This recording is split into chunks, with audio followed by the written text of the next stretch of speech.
తిరుపతి నడిబొడ్డు రావడానికి కారణం 4 ముఖ్యమైనటువంటి అంశాలు. మొదటిది పిఆర్సి, పే రివిజన్ కమిషన్. 8 సంవత్సరాలుగా కాలయాపన చేస్తూ ఉంది రాష్ట్ర ప్రభుత్వాలు. 6 లక్షల మంది ఉద్యోగస్తులు ఉన్నారు ఆంధ్రప్రదేశ్ రాష్ట్రంలో. వీళ్ళకి 30,000 కోట్ల రూపాయలు చంద్రబాబు నాయుడు ప్రభుత్వం ఇవ్వాలి. నేను చంద్రబాబు నాయుడు గారికి తెలియజేస్తున్నాను, మీరు కాంట్రాక్టర్లకు బకాయిలు చెల్లిస్తున్నారు, ప్రభుత్వ ఉద్యోగస్తులకి మీరు బకాయిలు ఇవ్వటం లేదు. 30,000 కోట్ల రూపాయలు పెండింగ్ ఉంది. మే 31వ తారీఖు లోపల ఈ బకాయిలన్నీ 30,000 కోట్ల రూపాయలు బకాయిలు ఇవ్వాలి, ఇచ్చి తీరాలి, తప్పదు. మరి రెండవది PRC, pay revision commission. Congress ప్రభుత్వం 1958లో ఈ పిఆర్సీని తీసుకొని వచ్చింది బ్రహ్మానంద రెడ్డి గారు ముఖ్యమంత్రిగా ఉన్నప్పుడు. 5 సంవత్సరాలకు ఒక్కసారి పిఆర్సీ వేయాలి. ఈ పిఆర్సీని వేయకుండా కాలయాపన చేస్తూ ఉంది చంద్రబాబు నాయుడు ప్రభుత్వాన్ని. నేను విమర్శిస్తున్నా సున్నితంగా.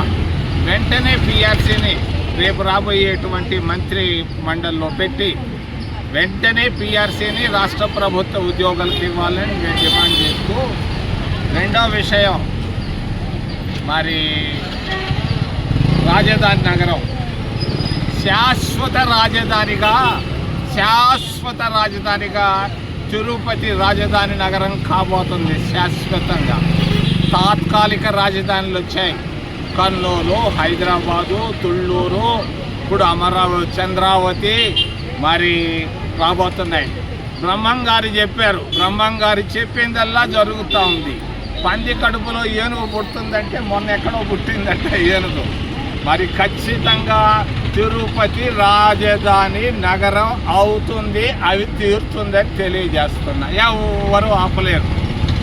చంద్రావతి తాత్కాలికం, లక్షల కోట్లు ఖర్చు పెడుతున్నాడు, లక్షల ఎకరాలు తీసుకొస్తున్నాడు. రైతులకు నేను వినయంగా సున్నితంగా తెలియజేస్తున్నాను, మీరు ప్రమాదంలో ఉన్నారని. మూడో విషయం పారిశుద్ధ్య కార్మికులు.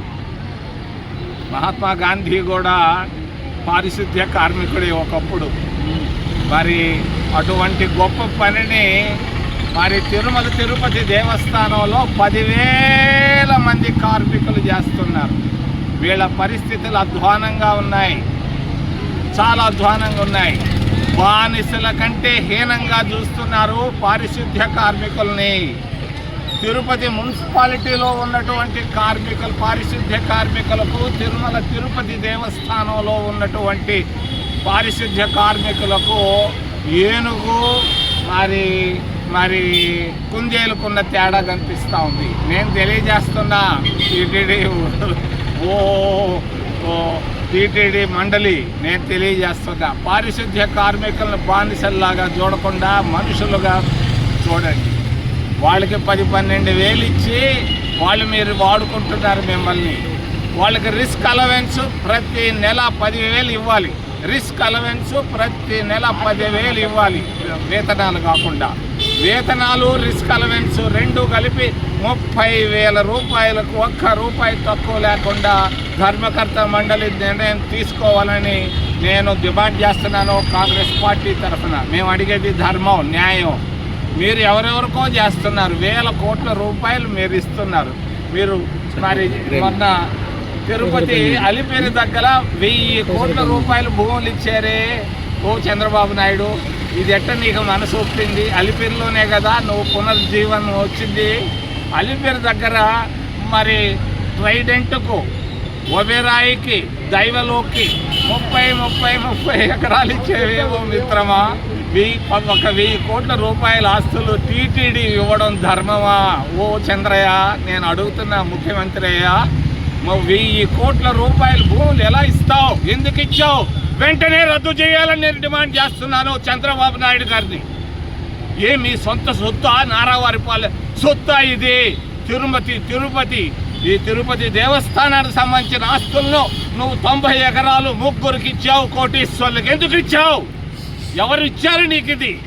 నేను హెచ్చరిక చేస్తున్నా, వెంటనే 1 నెల లోపల ఇచ్చినటువంటి ఆ 90 ఎకరాలు దైవలోపు లేదు, ట్రైడెంట్ లేదు, మరి ఒబెరాయిలకు వెంటనే ఉపసంహరించాలని, మంచి పనులకు వాడుకోమని తెలియజేస్తూ, అవినీతి ఎక్కువైపోయింది ఆంధ్రప్రదేశ్ రాష్ట్రంలో. గత కొద్ది రోజులుగా మేము అక్కడక్కడ ధర్నాలు చేస్తాం. నెల్లూరులో చేసాం, తిరుపతి కలెక్టరేట్ ముందు కూడా చేసాం.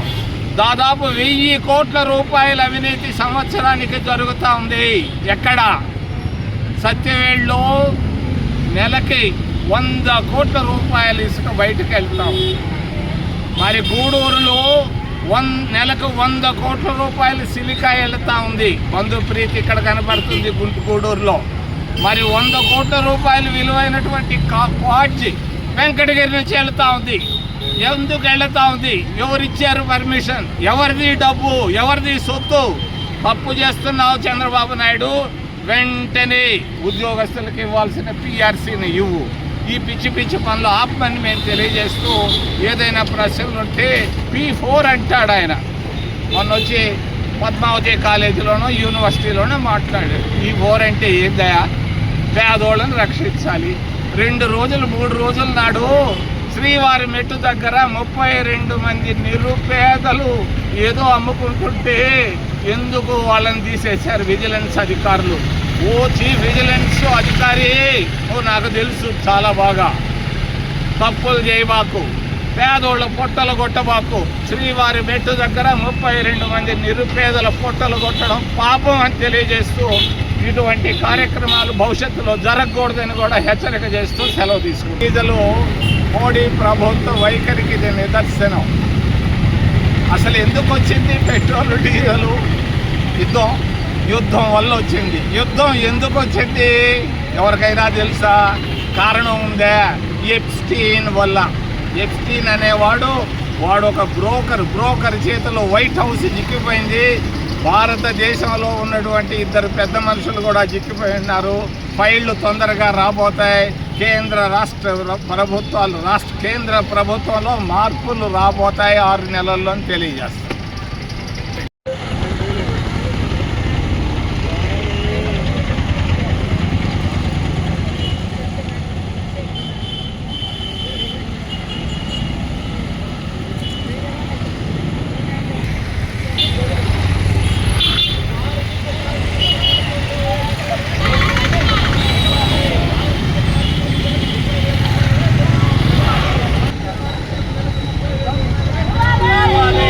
No.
నేను చదువుకున్నాను దాంట్లో